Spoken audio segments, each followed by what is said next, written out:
Paula Sánchez, Marc Escrits. Parlarem avui sobre cultura crítica i sobre les primeres jornades de teatre l'Oprimit a Vila-real. Primer de tot, què és cultura crítica? Cultura crítica és un projecte que estem portant a terme en el poble de Vila-real, en el que treballem amb diferents col·lectius mitjançant la metodologia del teatre de l'Oprimit, que és una metodologia que es basa en que tots som oprimits i opressors. Llavors, el que s'intenta és identificar aquestes opressions i a través d'ahí, a partir d'ahí, intentar buscar mecanismes per a trencar-les. Llavors, el que fem és, en cada col·lectiu, avaluem les seves característiques i a partir d'ahí intentem fer que aquests participants puguen créixer a nivell de crítica i de reflexió. Quin és el vostre paper en el projecte? Nosaltres estem coordinant el projecte i en els grups som dinamitzadores i facilitadores del procés que portem des de en totes les tècniques en les que treballem, en els jocs, en el moment de creació, en el moment de reflexió. Nosaltres som facilitadores i dinamitzadores del procés. Tenim la funció pedagògica, la funció artística, està d'alguna manera tot conjunt i també la funció, és a dir, el paper com a activistes. Quines tècniques utilitzeu quan treballeu amb persones amb dificultats socials? Algunes de les tècniques, per exemple, estan englobades en el que es diu el teatre imatge. El teatre imatge consisteix en utilitzar l'estàtua, les fotografies per a les fotografies interpretades, és a dir, els participants, potser, com a exemple, diem concepte de llibertat, no? Doncs intentem fer l'estàtua de llibertat.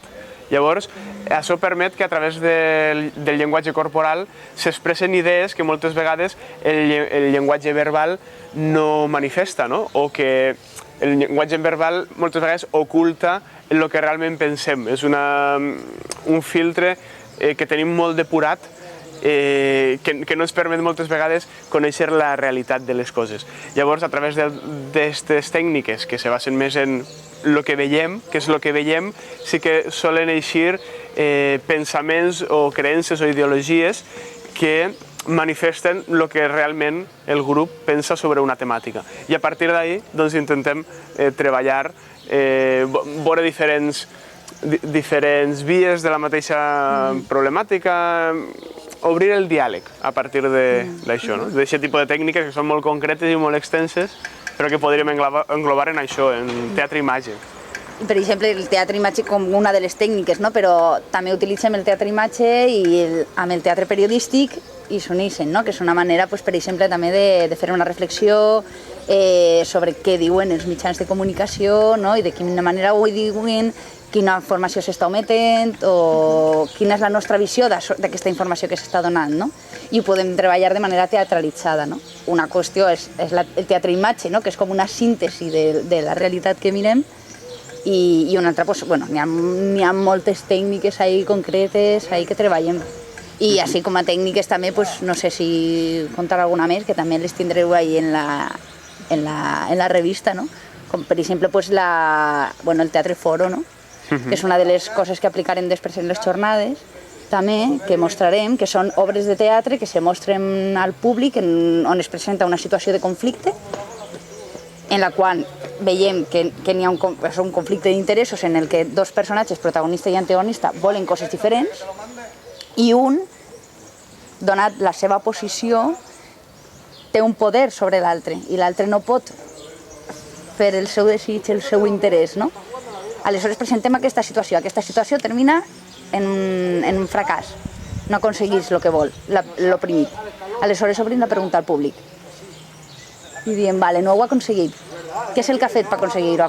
Ha intentat això, però si no ho ha aconseguit, potser podria intentar-ho d'una altra manera? I ahir obrim la porta a que entre el públic en escena, que puge i que accione la seva proposta. I quins resultats heu obtès? Doncs bé, per exemple, actualment hem treballat en uns 4 o 5 col·lectius en el centre de dia Espardenyers, en el centre de dia Luis Alcañís, en Acudim i en la Casa de la Dona. I un poc la valoració de final de processos vendria a ser perquè cada col·lectiu té unes realitats molt diferents, però sí que algo que és comú en tots els grups és que ha ajudat a que els grups, que normalment ja eren grups que estaven conformats, s'hagin pogut conèixer millor entre ells perquè han tingut que ficar en joc les seves idees, les seves creences, els seus interessos. Llavors, ha servit per a que el grup es poguera conèixer millor i per tant evolucionar d'una manera més àmplia cap als objectius que tingués cada grup. Després també ha permès als participants desenvolupar les seues capacitats expressives, les seves potencialitats, no? Descobrir que podien fer coses que potser no havien fet mai. També és una cosa que s'intenta, és buscar els límits de cada persona per a saber fins on podem arribar i a partir d'on tenim que començar a treballar. I jo crec que això sobretot és el més interessant, aquest creixement personal que el teatre de per si ja treballa, i a tal volta la diferència del teatre en general amb les tècniques de teatre de l'oprimit seria el fet que ens hem centrat també en la crítica, en la capacitat de reflexió, que els ciutadans, hi havia una frase que deia que ciutadà no és aquell que viu en societat, és aquell que la transforma. Llavors, un poc el que nosaltres pretenem és apoderar a la gent d'estos col·lectius per a que puguen ser el més independents possibles. I això passa per crear ciutadans crítics, reflexius, que es qüestionen les coses i que no creguen o que no reproduïsquen el que els mitjans els diuen. En què consisteixen les jornades del teatre de l'oprimit? Quins objectius persegueixen? Bé, doncs les primeres jornades de Teatre de l'Oprimit de Vila-real tindran lloc els dies 30 i 31 de maig i 1 de juny i tindran lloc en el paratge de l'Ermita de Vila-real, que ara ens rodeja en aquesta entrevista. I tot el que farem, el que estem fent en Cultura Crítica i tot el que es farà també en les jornades i la fitxa d'inscripció es pot encontrar en la web www.culturacriticavilareal.com. Ahí un poc és on anem informant de tot el que hi haurà, no? Per exemple, la programació. I en la programació, la contem un poc, que serà el divendres, començarem en la inauguració, en una exposició d'estètica de l'oprimit, que són treballs més a nivell plàstic, per lo que tenim creat fins ara, i la inauguració formal de les jornades. I després, per la vesprada, tindrem una obra de teatre en el grup de dones, que estem treballant en la Casa de la Dona, de Teatre Foro, clar. El dissabte pel matí ja començarem en una part un poc més introductòria a nivell teòric, per a que la gent que no conega res de què és això de teatre de l'oprimit, què és això de cultura crítica, pugui apropar-se, pugui escoltar a poc a poc, serà participativa, també perquè això és participatiu sempre, i això se pot escoltar, podem parlar de lo que és, però la millor manera de comprendre què és estar, ser present en el cos.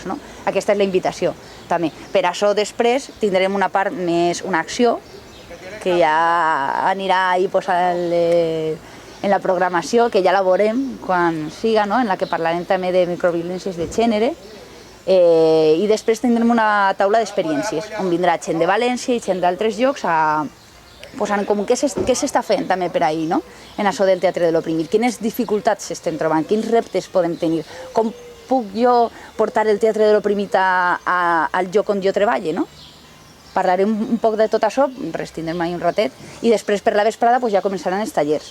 Tindrem principalment durant les jornades 3 tallers, un serà d'estètica de l'oprimit, que serà com la part més d'introducció al teatre de l'oprimit, un altre taller serà sobre gènere i cos, on reflexionarem juntes mitjançant les tècniques del teatre de l'oprimit, sobre com ens atraviesa, ens atravessa, com ens atravessa el gènere, el nostre cos, i com tot això repercuteix en la nostra identitat de gènere, en les nostres relacions, en tot. I després l'altre taller, que serà només diumenge, serà com un fil des del teatre foro com portar fins al teatre legislatiu. Tot això que estic anomenant són diferents tècniques que composen un arbre, que són on se sistematitza tot el bagatge que té el teatre de l'oprimit, no? I una altra cosa que tindrem també en les jornades serà una obra també de teatre el dissabte per la vesprada sobre el tema d'addiccions, drogues i consciència, que vindrà a la companyia Mugimundo, que és un grup del País Basc. Sí, després la resta de tallers els porta venen una xica de Granada que es diu Estefaní, que és de la companyia La Hoja Blanca, i després una companyia de Barcelona que es diu Cúrcuma, que també faran uns dels tallers i l'acció participativa. I després també ve Tomàs Motos de València a fer la xerrada del dissabte de matí. O sigui, és una representació també de professionals de teatre de l'oprimit al voltant d'Espanya, de diferents punts d'Espanya que venen a presentar-nos, a compartir la seva feina amb nosaltres.